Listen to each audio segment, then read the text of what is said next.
later years. "For all must into nothing fall," he recites, the poetry lost on me until I see it in an anthology decades later.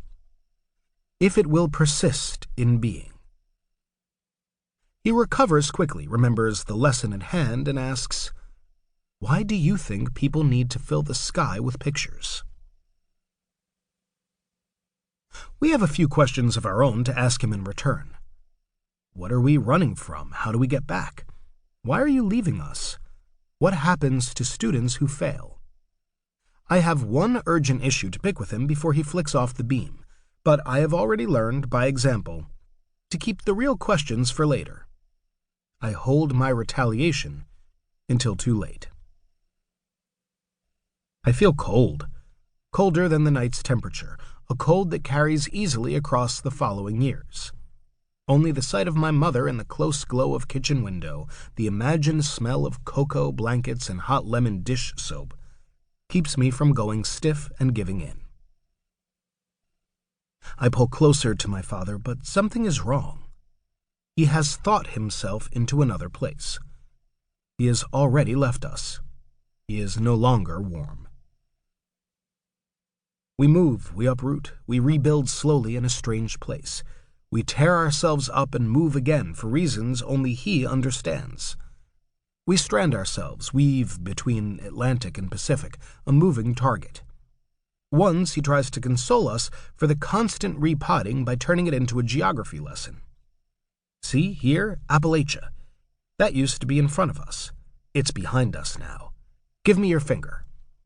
There, we have shot the Cumberland Gap, just like Crockett." I care less for Crockett than for the map he's printed on. My father is an arrow saying, "You are here."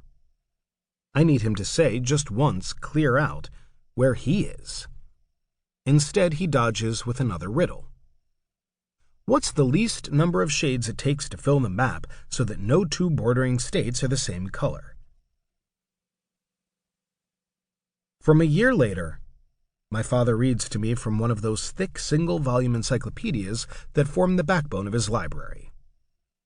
I am older, 16, the age of overt rebellion. Now we fight about religion, politics, clothes, hair, everything except the real issue. I finally find the courage to ask him outright why he always hides behind questions. And he answers me by looking up the entry riddles, which he thinks I might find informative.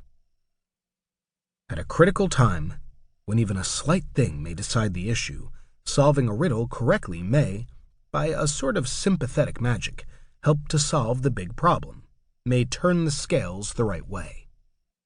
My father, the last generalist, who has always instructed me that one should attempt hopelessly to know everything, never once tells me point blank why trying to know left him so fiercely alone and lost. The summer before I go away to school, he takes me out for private counsel. We have never gone out before, the two of us by ourselves. Awkward in the door of the restaurant, he tries, against rules, to seat himself. I am suddenly struck by how odd it is to see my father out in public with anyone else, at a waiter's mercy. We fumble with menus, and I order something in the middle of the price range. My father claims that nothing looks good and asks for a shot of house dressing in a glass. The waiter withdraws, and my dad, hiding behind the old sardonic humor, reveals what it is we have come here for him to say. "Don't worry about your major. Don't worry about grades. A gentleman passes with C's. Just try to figure out where history has set you down." Somewhere my father takes us out in the dark yard. Somewhere he teaches us the names of the stars. They are not really near each other, you understand. The points in Cetus, the great whale, lie hundreds of light years away from one another. They come together into these designs through optical accident. On our backs against the already frozen ground, huddled against his heavy winter coat, we try to make out the words behind his words. We listen for the missing points, for what he fails to say. The light goes out. We transplant, we tear up again.